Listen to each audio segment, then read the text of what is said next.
Alors, voici deux prothèses qui sont tous les deux faites en silicone. Celui-là, c'est lisse. C'est l'enveloppe de la prothèse qui est lisse. Il n'y a pas de texture. Et celui-là, c'est texturé. Et ce sont les prothèses texturées qui sont en question ici, qui peuvent être remplies avec un gel silicone ou une d'eau saline. C'est la nature de l'enveloppe de la prothèse qui est importante ici.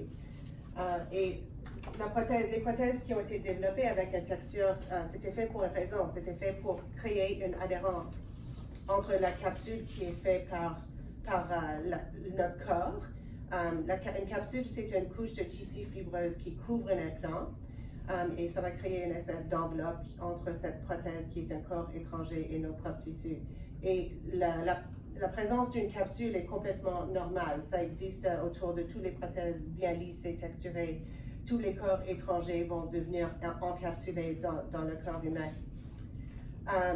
Et quand ça vient à un implant avec une surface texturée, ce qui arrive, c'est que la capsule fait une adhérence à l'implant, et c'est pour ça, une espèce de velcro. Et c'est pour ça que les compagnies ont produit les implants avec cette texture. Quand ça vient à un implant qui a une forme anatomique, ça c'est détail qui est assez important parce que pour bien fonctionner, cette prothèse doit rester verticale. Ça ne va pas fonctionner si ça tourne et ça va à l'envers. C'était une bonne idée, c'était fait pour des bonnes raisons. Alors, cette prothèse-là a commencé à être développée dans les fins des années 1990. Et au début, c'était utilisé dans les études, puis dans 2006, cette prothèse a obtenu une licence pour être vendue dans le marché en général, mais c'était utilisé pour une bonne 10 ans avant ça. Alors, ça est devenu de plus en plus populaire parce que ça fournissait des résultats qui étaient de mieux en mieux. En 2012,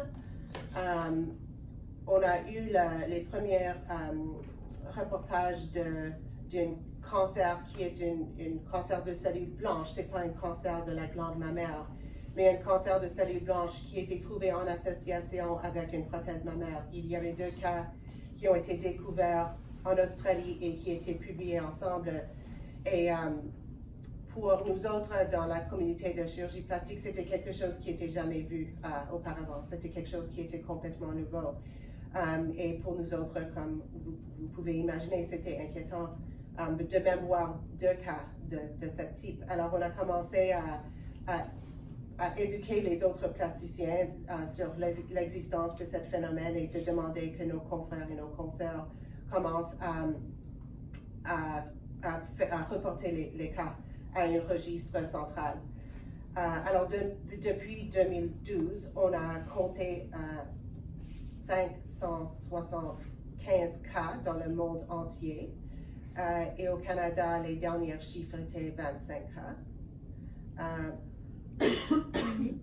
Comment? Noémie, 25 cas? 25 cas au Canada. 25?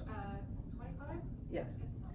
Et ce sont les derniers chiffres qu'on a, alors dans les derniers 7 ans, depuis qu'on a commencé à compter les cas. Et avec les cas qui ont été découverts, ce qu'on a trouvé, c'était que c'était une collection de cellules blanches qui étaient dans la capsule autour des prothèses et que tous les cas qui ont été reportés étaient en association avec des prothèses texturées. Ce n'est pas une maladie qui est trouvée avec des prothèses lisses. Et parmi les cas qui ont été trouvés, 85% des cas étaient associés spécifiquement avec les implants fabriqués par Allergan, pas par Mentor. Et la raison pour ça, c'est que la façon que la prothèse est fabriquée, c'est avec une texture qui est un peu plus agressive et que l'adhérence qui développe entre la capsule et la texture de la prothèse est plus forte. Alors, les raisons pour qu'on pense que ça arrive, c'est qu'il y a une irritation chronique entre la capsule et l'implant. Et après un certain nombre d'années, le moyen d'années, c'est 8 à 10 ans après la mise en place de la prothèse que cette lymphome développe. Et on pense qu'il y a, après une irritation chronique pendant plusieurs années, que éventuellement une des cellules blanches dans la capsule va devenir dérangée et va commencer à pousser d'une façon abnormale qui développe éventuellement cette lymphome. Il y a aussi des idées qu'on peut avoir des bactéries qui cachent dans les creux de la capsule, dans la creux de la texture, et qui peuvent aussi stimuler les cellules lymphatiques d'une façon chronique et éventuellement créer une croissance abnormale. C'est une condition qui est encore très rare, mais c'est quand même un cancer et c'est quand même important de comprendre de quoi ça agit, quoi faire avec nos prothèses et est-ce qu'on devrait surveiller pour quel type de symptômes. Alors, premièrement, les présentations de cette maladie, c'est d'habitude 8 à 10 ans après la mise en place de la prothèse, alors c'est pas tout de suite. Ça se présente d'habitude avec une accumulation de fluide entre la prothèse et la capsule, alors une enflure soudaine d'un sein, ou bien des nodules qui sont dans la capsule autour de la prothèse ou bien dans les selles. Il n'y a pas un test de dépistage pour cette condition. Les mammographies ne contribuent pas beaucoup d'informations alors il n'y a pas une bonne façon en ce moment de le prévenir. Et c'est comme c'est une maladie qui est quand même nouvelle et c'est extrêmement rare, il n'y a pas de tests qui ont été développés à date. Alors, première chose, c'est si vous êtes porteuse d'une prothèse texturée, que vous devrez vous informer. Si vous n'êtes pas certaine quel type de prothèse que vous avez, vous devrez contacter l'hôpital ou le bureau du médecin qui a posé tes prothèses et demandez-les pour le protocole opératoire qui va toujours inclure l'identité de l'implant là-dedans.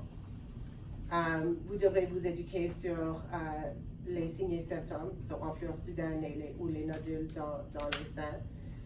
Et vous devrez consulter votre médecin si jamais vous voyez des changements au niveau de votre sein.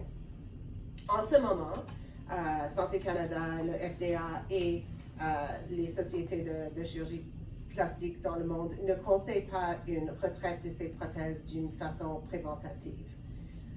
Ce qu'ils disent, c'est que la retraite de la prothèse, c'est une autre chirurgie qui entraîne aussi des risques et que pour une condition qui est tellement rare que ce n'est pas justifié de demander que les femmes font changer leurs implants d'une façon prophylactique.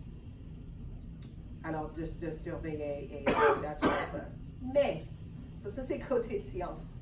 Il y a aussi côté humain, côté émotionnel, qu'on a comme si vous êtes une porteuse de ces prothèses, que ça peut engendrer certaines angoisses, qui est, même si c'est un cancer qui est rare, je suis certaine qu'il n'y a aucune femme qui a posé ces prothèses-là avec l'idée que ça pourrait la mettre à risque pour un cancer. Alors ça, c'est pas une petite chose. Je comprends et je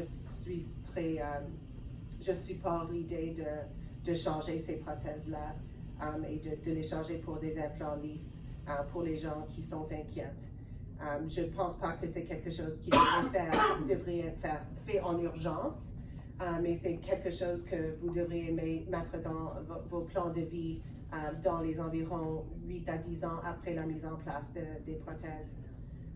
C'est certain que ça c'est quelque chose de nouveau, mais parmi les gens qui sont mes patientes, c'est certain qu'on a eu une longue discussion avant d'avoir choisi de faire une augmentation mammaire avec l'idée que le choix de faire poser une prothèse, c'est un choix et qui entraîne une responsabilité à long terme et qu'il y avait une chance qu'on avait besoin de les changer pour une raison ou une autre éventuellement.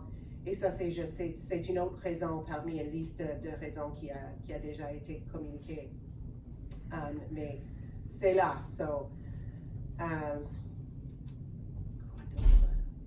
j'ai perdu ma place. Briefly about the treatment, which is Alors, qu'est-ce qu'on peut faire si on les change? La tissu problématique quand ça vient à cette prothèse-là, c'est la capsule autour de l'implant. Je crois personnellement, si on va retourner et on va changer les prothèses, que c'est important d'enlever cette capsule aussi. Ça, c'est aussi pas une recommandation qui vient de notre société ou le FDA parce que la retraite de la capsule ça ajoute une certaine trauma. Mais mon opinion personnelle, c'est que si on retourne là-dedans, qu'on devrait enlever cette capsule parce que c'est la tissu capsulaire qui est à risque éventuellement à développer un cancer. Il y a des femmes qui vont choisir de ne pas remplacer leur prothèse, qui vont décider de faire redraper les seins pour rapetisser l'enveloppe cutanée. Il y a d'autres femmes qui vont choisir de remettre des nouvelles prothèses avec ou sans redrapage mammaire, dépendant de l'état de leur sein à ce point-là. Et ce sont tous des bons choix et ce sont des choix qui devraient être discutés chaque femme individuellement avec leur chirurgien. Quand on enlève ces prothèses-là, on va toujours envoyer la capsule pour une analyse pathologique j'utilise le laboratoire de pathologie au CUSUM. Et on les informe que ce sont des prothèses texturées et ils sont bien informés par rapport à cette maladie, puis ils vont faire une analyse de la capsule d'une façon plus détaillée que si c'était une prothèse lisse. Ils cherchent un marqueur sur la capsule qui s'appelle le CD30, qui est toujours positif dans les cas de ALCL. Mais juste d'enlever la capsule est le traitement le plus important. Alors, qu'est-ce qui arrive si par malchance on développe ce cancer? Le traitement, c'est d'enlever la prothèse et la capsule en totalité. La majorité des cas sont complètement réglés avec ce traitement. On n'a pas besoin de faire une radio ou une chimiothérapie. Alors, le traitement est ça, c'est le même que ce que je recommanderais pour un échange ou une retraite prophylactique. Il y a eu combien de décès? 33 décès à travers le monde dans les femmes qui ont été diagnostiquées avec ce cancer-là. On doit comprendre qu'au début, dans les années comme 2012, où c'était vraiment quelque chose de nouveau, il y avait des femmes qui n'ont pas eu leur diagnostic assez rapidement parce que parmi les chirurgiens et les autres professionnels de la santé, il n'y avait pas assez de connaissances autour de ce cancer. Alors c'est certain que parmi les femmes qui ont été les premiers diagnostiqués, qu'il y avait un délai dans le diagnostic et que le traitement n'a pas été fait assez rapidement. Mais pour ceux où le traitement est fait rapidement et que la retraite de la prothèse et la capsule ont été faits en totalité, que la survivance est très, très haute, les taux de survivance. C'est une situation qui est en évolution. C'est certain que, depuis, même cette année, c'était avril que le Canada les a enlevés du marché. En mai, les États-Unis les ont enlevés du marché. Les recommandations et les réactions changent avec les mois. Alors, c'est important de rester informé. J'essaie de mettre des mises à jour sur mon site web et mes réseaux de médias sociaux. Alors, si vous ne me suivez pas, commencez à me suivre. Je vais au moins vous donner des mises à jour. D'autres détails d'un côté peut-être légal, c'est la position de la compagnie Allergan et qu'est-ce qu'ils font pour les femmes qui sont porteuses de ces prothèses-là. La compagnie garantit leurs implants dans les cas de rupture ou dans les cas de contracture capsulaire. Et la garantie était que si une femme choisissait de faire un échange de prothèses et dans les cas de rupture ou de contracture capsulaire, que la compagnie allait fournir une nouvelle paire de prothèses et aussi une certaine somme d'argent pour défrayer les coûts de l'échange. Et pour longtemps, quand ça venait à la question des femmes qui choisissaient un échange pour la raison de prévention de ALCL, Allergan ne reconnaissait pas leur garantie. Ceci a changé il y a environ 6 semaines, 4 à 6 semaines, ils nous ont envoyé une lettre disant que pour les femmes qui voulaient changer leurs implants pour des implants lisses, que la compagnie allait vous fournir avec une nouvelle paire de prothèses gratuitement, mais qu'ils n'allaient pas donner de l'argent pour couvrir les coûts de salle d'op, anesthésie, chirurgien. Alors, c'était comme un peu, pas une garantie complète. Mais ça, c'est leur position en ce moment, alors qu'une nouvelle paire de prothèses d'une volume semblable sera fournie.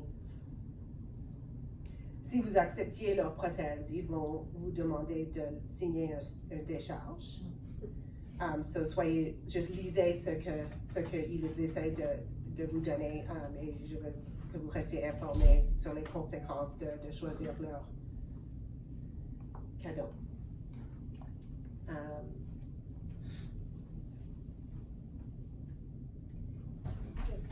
Oui. Les cinq que vous voudriez nous donner, ça serait la même marque encore? Ça serait c'est quand même Allergan, mais c'est lisse. C'est lisse. C'est lisse. Ils ont-tu eu des retours sur leur les lisses? Oui. Dans le fond, il y a plusieurs marques là, de texture D'implants. d'implants. Au Canada, il y a 2 compagnies qui ont une licence pour vendre des prothèses mammaires. Il y a Allergan, puis il y a Mentor qui est sorry.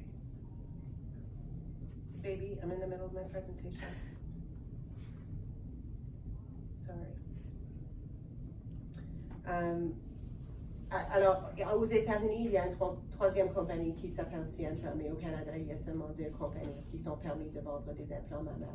Mais si Allergan vont seulement vous fournir avec un paire de prothèses qui sont fabriquées par eux autres. OK? Mais c'est vraiment, les implants Allergan qui sont lisses et rondes ne sont pas dangereux. C'est vraiment la texture, la surface texturée.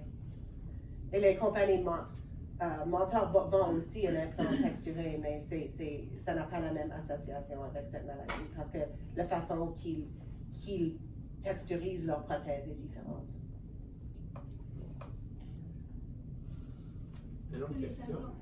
Excusez-moi. Les implants lisses existent en forme anatomique? Non, Ah, non. Parce que pour qu'un implant anatomique fonctionne, ça ne peut pas tourner. Alors, et c'est pour ça que la surface a été texturée. Ça doit. Ça tourne quand même de temps en temps.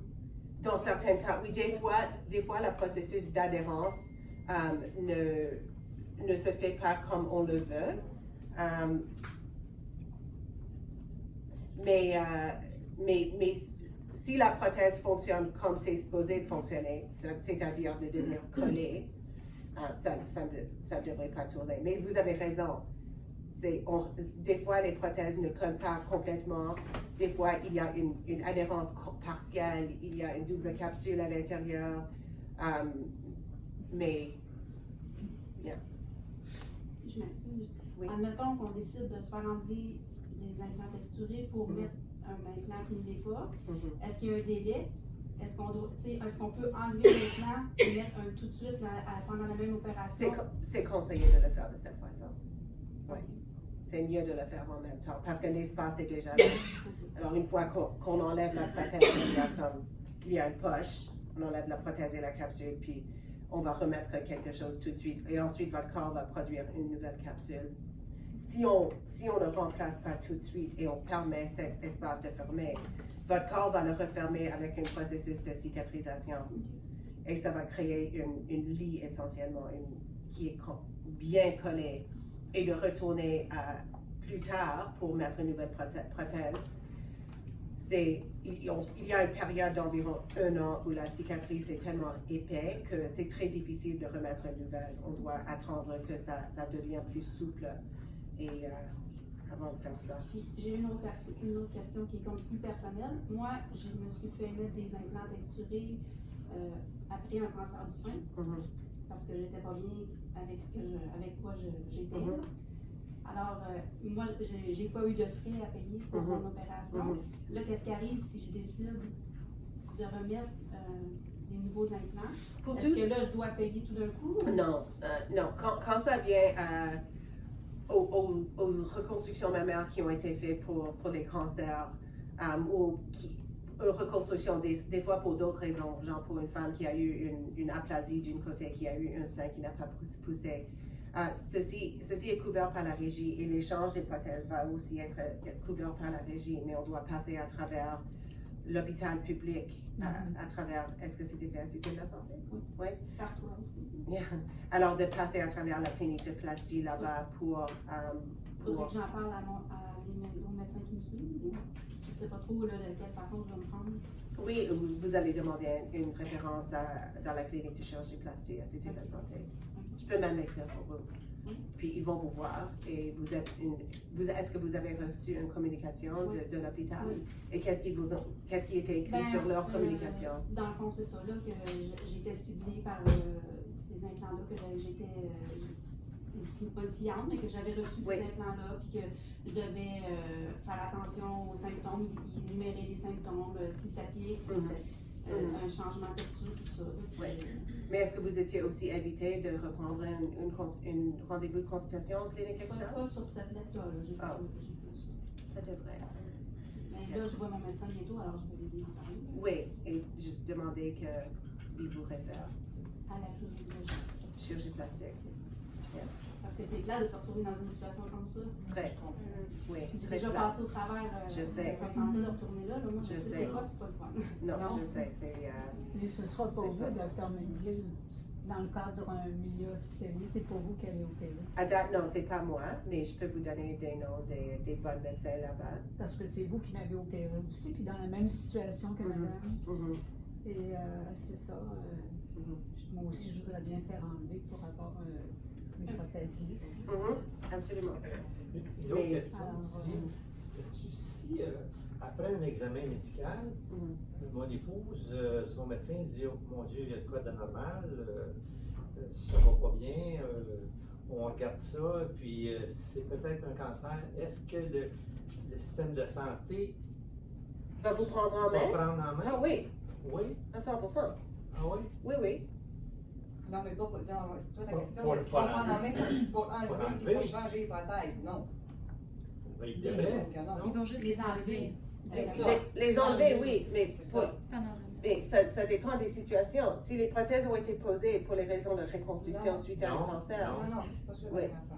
so, si les implants ont été posés pour des raisons esthétiques Oui. et par malchance, Un cancer qui un se cancer Ouais. se développe, c'est certain que le système de santé va prendre ça en main.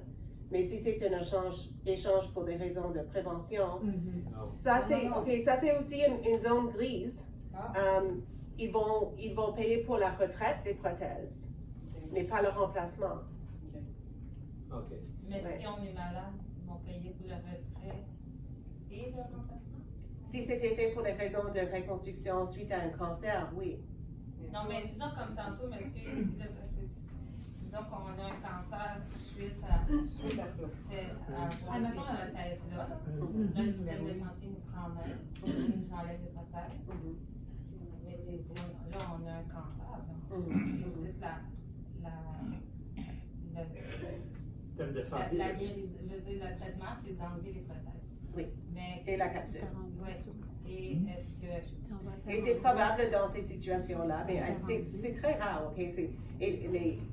Toutes les petites nuances de chaque cas, les réponses ne sont pas nécessairement parfaitement claires. Mais c'est probable que dans cette situation, ils vont recommander de ne pas les remplacer tout de suite, de compléter le traitement, de s'assurer que vous avez un bilan de santé qui est parfait, et ensuite de procéder avec une reconstruction à une deuxième étape, qui devient une reconstruction post-cancer. Et oui, ça c'est couvert. Ouais. Mais c'est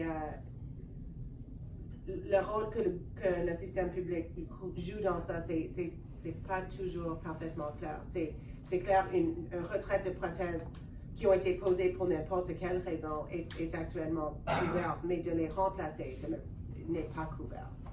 Alors c'est un peu, juste un instant. J'ai 3 questions. Oui. La première question, pourquoi Santé Canada il dit que c'est dangereux, risqué d'enlever la capsule?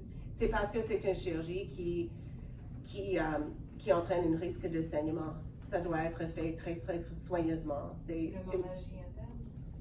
Oui, imaginez qu'une capsule, c'est comme une couche de... C'est comme s'il y avait du papier peint sur un mur, puis on doit aller l'enlever. Et c'est très, très bien collé et à la profondeur de la muscle pectorale dans certains cas ou en dessous du sein. Il y a des vaisseaux sanguins qui sont suradjacents. Alors, quand on enlève ça, il y a une surface de tissu qui est crue après la chirurgie. Et même, j'ai fait beaucoup, et même si on a comme une retraite qui est parfaite et que c'est sac après, il y a quand même des femmes qui saignent après. Ça arrive souvent que... Souvent, ça arrive. Alors, c'est pas zéro. Ça arrive beaucoup plus souvent qu'une femme va saigner après une retraite de prothèse que de développer cette ALCL. Les chances d'avoir un saignement après une retraite de prothèse est probablement 10%. C'est une chirurgie qui est plus complexe. Et particulièrement si on ne remplace pas, parce qu'on a un espace maintenant avec une surface comme tout autour qui est crue et qui est pas opposée par quelque chose. Si on remet une prothèse là-dedans qui pousse contre les murs, ça ne va pas saigner autant, mais si c'est comme juste un espace qui est comme tout flou et vide, notre corps va saigner là-dedans. Puis les symptômes que vous avez expliqués, est-ce que quand on a ces symptômes, ça veut dire que le cancer s'est développé ou c'est juste... Pas toujours. Ok. Pas toujours, mais il y a des cas d'enflure soudaine d'un côté qui est pour les raisons comme par exemple quelqu'un qui a une prothèse texturée, qui a peut-être comme on a dit avant, c'est pas toujours une capsule qui va faire une adhérence complète. Disons qu'il y a une adhérence partielle ici, qu'un demi de la prothèse est bien collé, puis une autre partie de la prothèse est actuellement mobile, puis il y a une zone de transition entre la région qui est collée et la région qui n'est pas collée. Et des fois, ça peut déchirer là. Et des fois, on peut saigner. Alors, des fois, on peut développer une enflure qui n'est pas reliée à le ALCL. Ok. Puis, dernière question, c'est si, admettons, on décide d'échanger, puis si je décide d'échanger après 10 ans, c'est toujours couvert par la compagnie? La capsule, si j'échange? La prothèse, pardon. So, en ce moment, la position de Allergan, c'est que si vous décidez de changer vos implants parce qu'ils sont texturés, que vous le faites pour des raisons de prévention, ils vont tout simplement vous donner une nouvelle paire de prothèses qui ont un volume semblable à ceux qui ont été retirés. Même si je le fais dans 10 ans. Ça, c'est leur position en ce moment. Aujourd'hui, ok. Mais ça change. Mais ils vont, en ce moment, la position, c'est qu'ils ne vont pas vous donner des frais. Si c'était une rupture, ils vous fourniraient avec des nouvelles prothèses et aussi une certaine somme d'argent pour couvrir les coûts de la chirurgie. Alors, on va voir. C'est peut-être quelque chose qui va changer. Oui. Puis, c'est ça. Mais si on prend les prothèses qu'ils nous donnent, est-ce qu'il y a encore une garantie là-dessus? Si, mettons, c'est femme ou quelque chose, ça va être garanti quand même. OK. Si on décide de faire la chirurgie de façon préventive, est-ce que vous nous suggérez vraiment d'attendre, mettons, moi ça va faire 6 ans, est-ce que je dois attendre que ça fasse 8 ans ou si là, si c'était mon corps, oui, c'est ma question. Si c'était ma sœur, si c'était ma meilleure amie, et je vais vous donner tous les mêmes conseils que je donnerais à toutes ces femmes-là. Je dirais que ne paniquez pas. Mais dans les environs, comme quand vous arrivez à la 8e ou 10e anniversaire dans cette tranche, planifiez-le à un moment de la vie, de ta vie que ça vous convient. Faites-le dans un moment qui est calme, mais de les faire changer. Puis, est-ce qu'au niveau par la suite, après la chirurgie, parce que là, c'est sûr que si on enlève la capsule, c'est plus invasif que la première opération qu'on a reçue. Oui. Donc, on doit prévoir quoi comme convalescence? Est-ce qu'on se dit, on va être comme sous le carreau encore plus que la première fois? Non, c'est probablement moins que la première fois. Parce que la première fois qu'on a soulevé la muscle, c'est le fait qu'on a coupé la muscle un peu qui cause cette première douleur. Quand on enlève la prothèse, je ne vais pas couper la muscle plus que c'est déjà coupé. Je vais le chatouiller un petit peu, mais je ne vais pas le couper. Alors, c'est certain que ça va être raide un petit peu. Probablement que si on remplace, je ne vais probablement pas utiliser les drains. J'utilise les drains si j'enlève et je ne remplace pas. Alors, les drains sont un peu incommodants pour environ 1 semaine. Mais pour un travail de bureau, je dirais que vous seriez en mesure de retourner après 2 semaines facilement. Si vous faites un travail qui est plus physique, d'attendre 4 semaines et pour un travail extrêmement physique, c'est comme tu travailles avec un jackhammer, comme 6 semaines, c'est plus raisonnable. Dernière question. Donc, ça veut dire que si jamais on remplace, mais de toute façon, on décide, ben, là, il y a une seule forme, on n'a plus le choix. Ça va être honte. Excusez. Là, si on a eu en gel, Mm-hmm. puis qu'on les trouve, moi j'ai toujours trouvé que c'était dur pour moi, en tout cas. Est-ce qu'on peut demander que ce soit en eau? Oui, vous pouvez, ça peut faire partie de la discussion. On pourrait discuter les avantages et les désavantages. Il y a certaines questions qui sont comme vraiment particulières à chaque cas qui peuvent être importantes sur le résultat que les implants en eau saline peuvent vous donner. Parce que s'ils en remplacent, ils vont remplacer au gel, si tu l'as eu au gel. Pas nécessairement. Non, on peut les remplacer en eau saline. Personnellement, c'est pas mon choix. Je n'aime pas les prothèses en eau saline, mais je suis ouverte à la discussion. En tout cas, moi, je ne sais pas si c'est à cause que c'est gel ou pas, mais moi, ça fait 7 ans, je les ai toujours trouvés durs. Moi, c'est plus dur que Des fois, les implants texturés ont développé des capsules qui étaient comme moins. C'est la capsule qui a tout, c'est pas l'implant même. C'est des fois la capsule est moins favorable. J'ai vu des cas où la capsule autour des implants texturés, qui était supposée être un plus mince, était comme très épais, comme très raide, très dur, comme calamari, comme le. Comme un calmar frit, comme c'était vraiment épais. Et c'est possible que c'est une capsule qui est pas comme autour d'un implant lisse dans certains cas. C'est la capsule que tu peux pas rien faire contre ça. Mais on peut l'enlever. Mais la capsule, c'est une réaction contre la prothèse. Alors, une capsule qui va former autour d'un implant texturé n'est pas la même qualité qui va être produit autour d'un implant lisse. Mais quand vous enlevez un implant, automatiquement, vous enlevez toujours la capsule. Non, pas automatiquement. Non? Non. C'est pas automatique. Non. Ça dépend de chaque situation et les raisons qu'on fait l'échange. Des fois, c'est mieux de laisser la capsule en place. OK. Ça dépend vraiment de la raison. Mais la capsule n'est pas prise après le... Non, d'habitude, non. Non? Quand c'est une prothèse lisse, c'est comme la prothèse tourne dedans la capsule. C'est comme une couche de pellicule moulante. OK. Qui est une mince couche de pellicule moulante qui n'est pas collée à une prothèse lisse, mais autour d'une prothèse texturée, ça va être des fois complètement collé, des fois partiellement collé. Des fois, on a une autre chose qu'on voit des fois, une double capsule, qui est comme, il y a une capsule externe puis une autre capsule interne qui est collée à la prothèse. Et ça, c'est pas une réaction qui était souhaitée après une prothèse texturée, mais on le voit des fois. Des fois, c'est ça qui donne un implant texturé qui est très dur. Mais quand vous parlez tantôt qui peut avoir comme symptômes des nodules, des petits bosses, moi j'en ai depuis le début. OK, qui sont probablement reliés à une capsule qui est trop serrée. Et qui est épaisse. Si une capsule est trop serrée autour d'une prothèse, ce que ça fait, c'est ça. Ça serre la prothèse et ça va causer des points, des petits points, comme ça. Alors, si des fois, ça c'est pour ça. Oui, comme ici, là.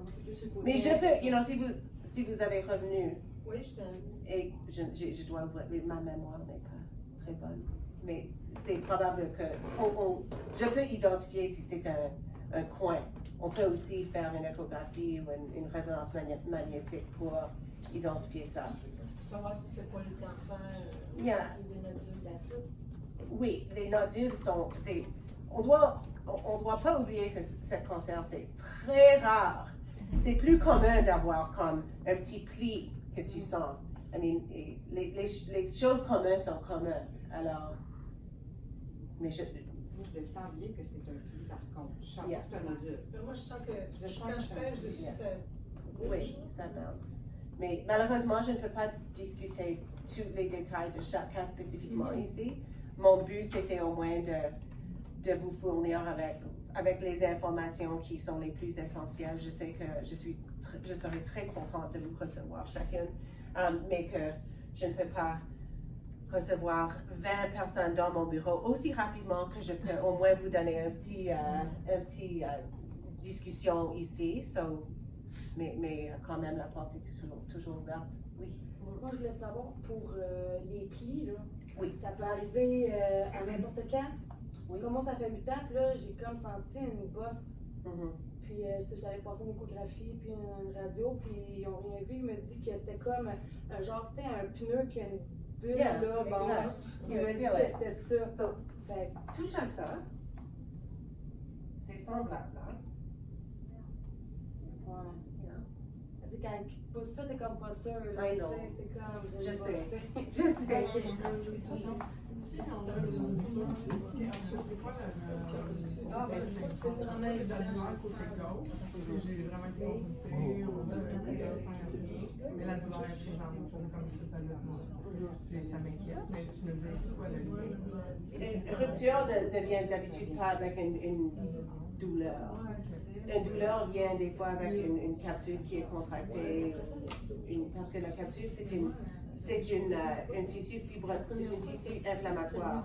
Alors, des fois, ça brûle, ça chauffe, ça peut causer des douleurs. Oui, ou peut-être que la capsule tire sur une nerve. Il y a différentes raisons pour ça. Bonne question. J'ai pas parlé du recours collectif. Est-ce qu'il y a eu des développements à ce niveau-là? Vous devriez consulter avec l'avocat qui a lancé le recours. Ben, moi, j'ai donné mon nom il y a longtemps quand il avait annoncé ça. J'ai jamais eu. J'avais donné courriel et tout. Mais je pense que ça va prendre du temps. Ça, c'est un point assez important pour les femmes ici. Si tu veux nous écouter, vous avez manqué quelque chose. Voulez-vous poser votre question encore? Je me demandais où on en était rendu avec le recours collectif. Est-ce qu'on a signé un recours collectif? On n'a jamais eu d'autres nouvelles. Est-ce que tout le monde ici est au courant qu'il y a un recours collectif par rapport à cette prothèse-là? Il y a eu une qui a été lancée à Montréal par une... Je ne sais pas le nom de la firme d'avocats, mais on fait un recours collectif Allergan. Oui, Allergan, Texturé, puis la firme. Puis il y a quelque chose qui apparaît, tu rentres ton nom, tes coordonnées, mais j'ai jamais eu de nouvelles. Je pense que c'est Ça peut un être processus long. qui va prendre une longue temps. Ça va prendre un couple d'années. Mais je pense que c'est quelque chose que tout le monde ici devrait savoir. C'est pour ça qu'avant de signer une décharge et d'accepter un cadeau, il faut faire attention parce que ça vient, ce qu'ils demandent, c'est justement d'avoir une compensation pour toute l'inquiétude, le problème, le remplacement, la chirurgie, tout le kit. Il faut faire attention aussi. 5. Vous m'avez opéré à la Cité de la Santé. Vous disiez tantôt, Dr. McGill, qu'on retrouverait dans le dossier le type de prothèse, la grosseur, mais je ne sais pas, moi j'ai jamais eu de lettre à cet effet-là. J'ai perdu malheureusement la petite carte que vous m'aviez donnée. Là, Si vous n'avez pas reçu une lettre, c'est probable que vous n'avez pas des prothèses texturées. Mais si vous voulez savoir... Oui, j'ai reçu du ministère, du gouvernement. OK, d'accord. J'ai reçu la lettre. OK, d'accord. Alors, vraiment, là, c'est ça. Vous pouvez obtenir le rapport, le protocole opératoire des archives médicales à Cité de la Santé. Ils vont vous donner une copie. Et si votre chirurgie a été faite, là, vous devrez demander une consulte dans la clinique externe de l'hôpital. Parfait. Ça fait déjà plus de 8 ans, là. Quand même. Parfait. Vous êtes toujours leur patiente. Quand même. Merci. Est-ce que vous détectez les anomalies? N'importe quelle toute sorte d'anomalies. Vous détectez, c'est l'échographie, le meilleur moyen, ou IRM? Il n'y a vraiment pas un test dépistage pour ce type de cancer. Mais pour tout ce qui est, est-ce qu'on a une rupture, etc., la résonance magnétique est probablement le meilleur test pour examiner les prothèses mammaires. Une mammographie est utile, mais ça ne montre pas la prothèse actuellement dans la même résolution qu'une... Donc, ou l'échographie ou IRM. On peut demander ça à notre médecin de famille de faire des prescriptions des tests de dépistage. Pas mammographie, mais échographie. C'est ça. Oui. Je peux aussi vous écrire une demande Mais ça peut détecter par exemple une déchirure ou une fluide ou une rupture. Toutes sortes de choses. Les ruptures, le fluide, tout nodule dans la glande mammaire actuellement. L'échographie aussi, ça peut détecter. Le meilleur test pour examiner tout ce qui est de prothèse et glande, c'est une résonance magnétique. Juste une petite note. On a filmé la présentation de ce soir. On s'assure évidemment de ne voir aucun visage. La caméra est que sur Dr. McGill, mais il se peut qu'on entende les voix. Si jamais il y a quelqu'un ici qui a une objection, s'il vous plaît, me le faire part pour qu'on puisse, au montage, couper vos questions. Oui. Pas de reconstruction mammaire. Si on enlève sa prothèse texturée qui avait quand même une forme, puis qu'on met l'autre, ça ne fait pas le même sein après. C'est des nuances. Les nuances sont un peu différentes et ça va dépendre des dimensions de la prothèse qu'on utilise en remplacement. C'est certain que les prothèses rondes ont deux dimensions. Il y a le diamètre de la prothèse, puis il y a la projection.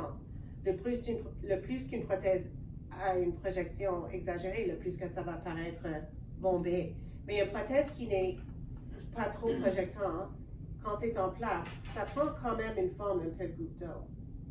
C'est pas nécessaire, ça ne va pas nécessairement paraître trop ronde, mais il y a des nuances, des subtilités qui sont différentes. Puis ça va fonctionner pareil, même si vous avez tout gratté le muscle pectoral en dessous, ça va tenir quand même. En enlevant l'autre prothèse, oui. Vous enlevez la capsule. Oui. Vous êtes obligé de gratter le muscle. Oui.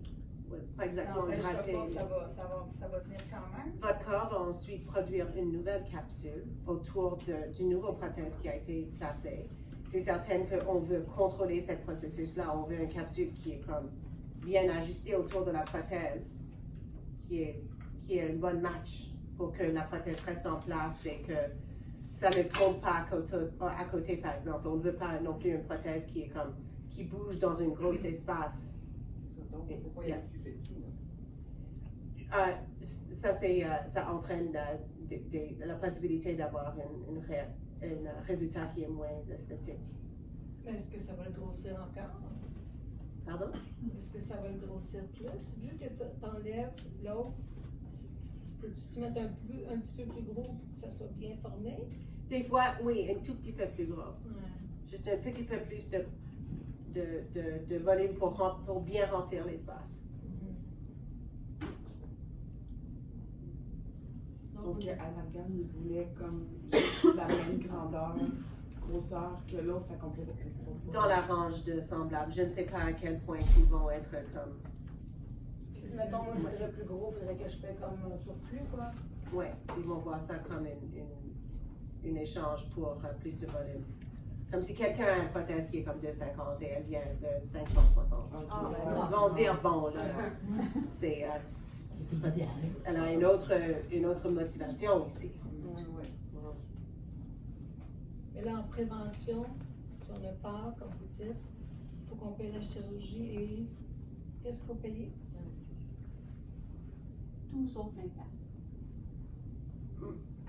Oui, ou si vous voulez signer la décharge, vous pouvez accepter leur prothèse et vous pouvez avoir des prothèses gratuites. Oui, mais il faut payer combien? Ça dépend de chaque cas. Ah ouais? Oui, si on fait un rattrapage, ça dépend de la longueur du cas. En moyenne, c'est 2h30 de travail.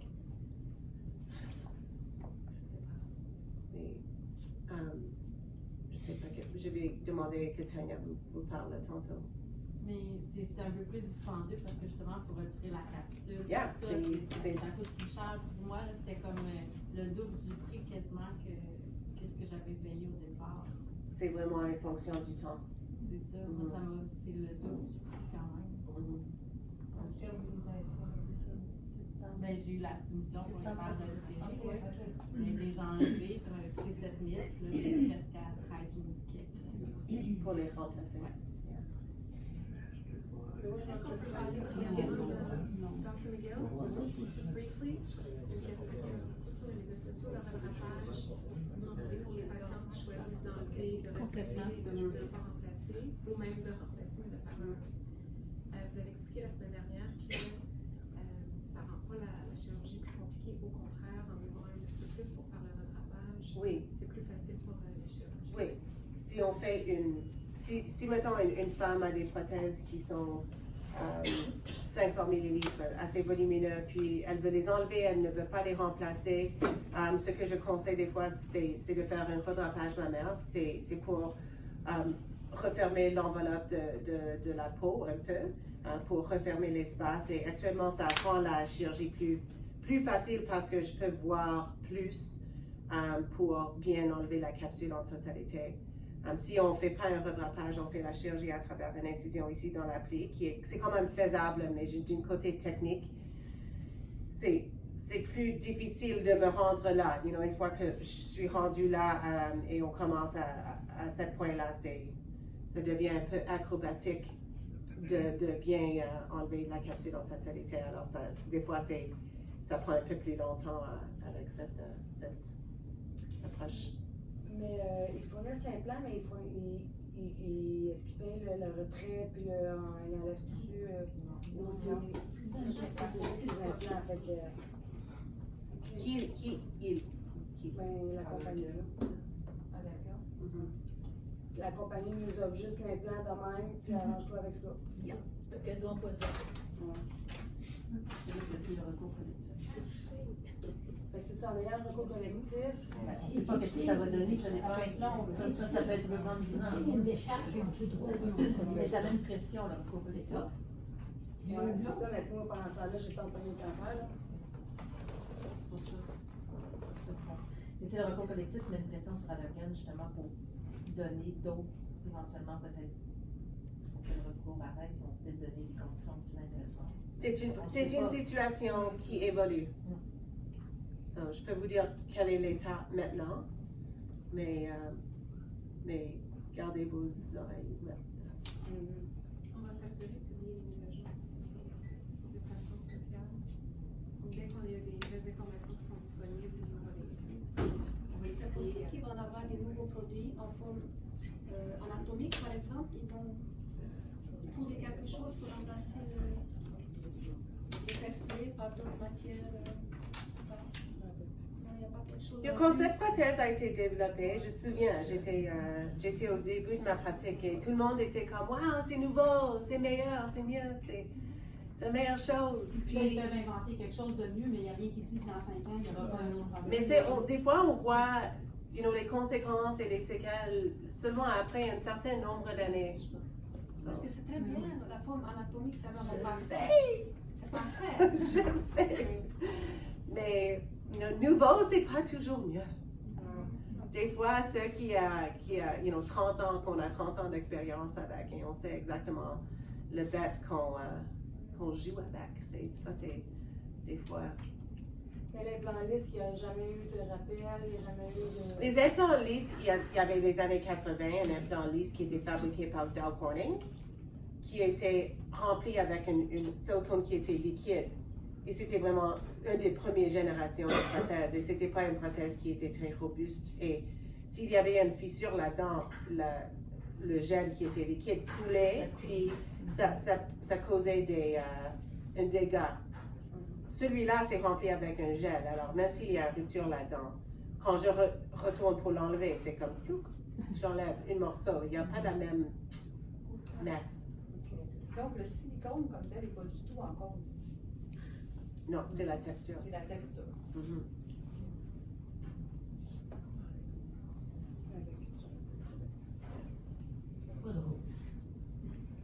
Non, mais quand même, on ne doit pas aussi oublier que c'est très rare. C'est très rare. Quand même, le cancer du sein, c'est 1 sur 8 à 9 femmes qui va développer un cancer du sein. Celui-là, les chiffres maintenant, c'est 1 sur 2207 femmes qui sont porteuses des prothèses spécifiquement Allergan, qui sont à risque pour le développement de cette condition. So, c'est quand même, c'est pas rien. Quand on a commencé à discuter cette condition, les chiffres qu'on nous présentait, c'était 1 sur 1 million. Okay? So, ça, c'est très rare. 1 sur 2207, c'est beaucoup plus qu'1 million, mais c'est quand même pas 1 sur 8. Tu comprends? Mais c'est déjà trop pareil. Je comprends. Oui, je suis d'accord avec vous. C'est trop pour continuer à utiliser cette prothèse-là. Mais je ne veux pas aussi que ça engendre une panique extrême chez les femmes qui Ben, les moi, en ont. tout cas, elle a vécu un cancer, il passe avec toutes ces étapes-là, puis elle se retrouve aujourd'hui encore avec l'épée Damoclès au-dessus de la tête. Et c'est ça que je trouve ça. C'est difficile à accepter. Oui. Je suis. En dehors de l'apparence, tout ça, c'est le trouble, c'est ce que ça amène. C'est beaucoup. Oui. Dans le fond, c'est à qui la vraie responsabilité? À la compagnie, à la personne qui utilise ce produit? Ce qui serait vous, non? Vous utilisez ce produit, mais vous ne saviez pas que ce produit-là faisait ça. Je ne savais pas. La responsabilité, dans le fond, de la compagnie, elle en a une, mais vous, votre responsabilité, c'est laquelle? Ma responsabilité, c'est d'utiliser la prothèse que je trouve qui est le plus en santé et sécurité pour mes patientes, avec les informations que j'ai. Si je n'ai pas les informations, je ne peux pas savoir. J'imagine qu'elle, quand elle a fait son choix, c'est ce que c'était indiqué, c'était pas indiqué, cette chose-là? C'était pas indiqué, il ne savait pas. Il savait pas. C'est pas quelque chose qui était vraiment connu. Okay. Ma responsabilité, c'est aussi de fournir des informations à mes patientes, de faire des efforts pour les garder informées, de rester disponible pour tous les problèmes. De faire le bon choix. Dans ce cas-là, le bon choix n'est pas toujours le bon. Elle a comme pas fait le bon choix. Mais quand tu ne sais pas, tu sais pas que tu fais le bon choix. Quand tu ne sais pas, tu ne sais pas. C'est ça, c'est encore là. C'est très apprécié ce que vous faites ce soir. Ça prend du courage quand même. Merci. On essaye. Est-ce que vous utilisez encore cette compagnie-là? Principalement, j'utilise Mentor maintenant. Juste avec toute cette histoire, j'ai viré de notre part. Puis ils font des prothèses d'extrusion. En ce moment, non, j'ai arrêté. Je pense que j'ai mis mes dernières prothèses texturées en 2016. Quand j'ai vu cette histoire en développement, j'ai arrivé à un point que j'ai dit comme non merci. Mais quelle que soit la compagnie. oui. Mais s'il y avait quelqu'un pour des raisons très, très, très, très particulières qui avait besoin d'une prothèse dans la forme goutte d'eau, parce qu'elle a une malformation d'un certain genre, après une discussion qui est en détail des risques qu'elle prend, j'utiliserai la compagnie naturellement Johnson & Johnson, qui sont toujours disponibles. D'autres questions? Je n'ai pas compris. Excusez-moi. Donc, il existe d'autres solutions pour remplacer les... Il y a quand même la compagnie Johnson & Johnson. Ah, il y a une autre compagnie? Oui. C'est toujours texturé? C'est toujours texturé. Alors, mais ils n'ont pas détecté de problème avec ça. 85% des cancers ALCL ont été diagnostiqués en association avec Allergan, mais il y a 15% qui ont été diagnostiqués en association avec d'autres compagnies. Alors, c'est pas zéro, mais c'est beaucoup moins. Mais il y a un risque pareil. Oui. De toute façon, même en étant lisse, il n'y a jamais de risque zéro. Ou si c'est un corps étranger. Oui, il y a un corps étranger entraîne toujours des risques, même si ce n'est pas un risque de ALCL, il y a d'autres risques avec quand on met un corps étranger dans nos tissus.